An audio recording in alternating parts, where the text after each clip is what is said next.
Joining me now, Victor Davis Hanson, Senior Fellow at the Hoover Institution. Victor, I love the split screen, two presidential candidates in deep blue districts, but Biden has to go, where it's all controlled.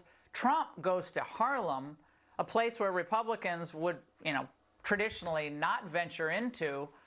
What's happening here?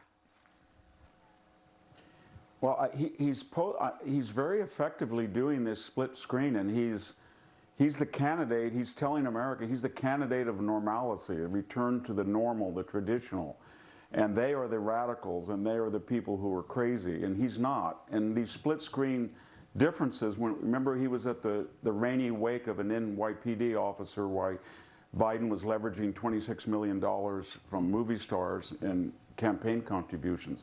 Then he hit it again at Chick-fil-A while Biden had at the White House these stars with their girlfriends' glitzy dresses as if they were at the Oscars. And if he can keep doing that, it really shows you that he's redefining the Republican Party and maybe America as a party of middle-class people as class starts to substitute race. People are identifying more in common with their economic status than they are with their tribal affiliations. So those people you saw in Harlem are saying, I have more in common with your agenda than I do with Oprah. Or the people, I have more in common with the people of East Palestine than I do with the people on MSNBC. And if he's able to pull that off, he can win.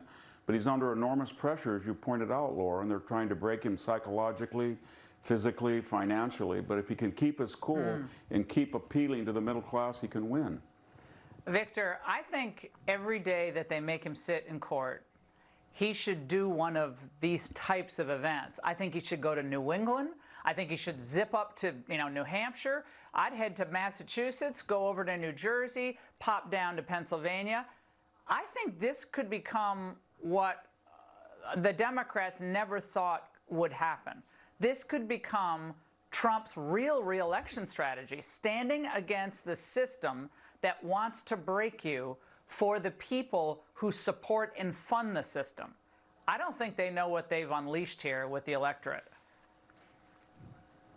I don't think they understand how angry the middle class is anyway because of what Biden has done to the border and the economy. And if Trump can campaign in the places that you talked about to working class whites, Mexican Americans, Latinos, blacks, and say we're all in this together. What they're doing to me is what Joe Biden did to you.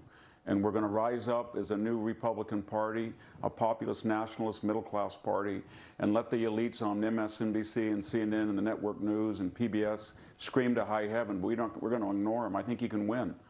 And I think it's a very successful. You're exactly right. He should be campaigning in all of these non-traditional Republican spots. Victor, Joy Reid taking a victory lap in how this is all being handled. Watch. The first person to actually criminally prosecute Donald Trump is a black Harvard grad. Donald Trump is being held to account by the very multicultural, multiracial democracy that he's trying to dismantle. There's something poetic and actually wonderful about that. Go DEI. My DEIs are bringing it home. Victor? Well, she can't finish the sentence. She's shown she can't finish the sentence without playing the racial victimization card. And what she doesn't realize is that blacks make up about 13% of the population, which is great. But according to her racial spoil system, they don't make up 75% of the prosecutors in America. So when she's saying he's going to be tried by people of color, what she's saying is people of color are overrepresented in the judicial system, and according to the logic of wokeness, that's not right. Yeah, payback. Make it. It's time to get even. Victor, great to see you as always.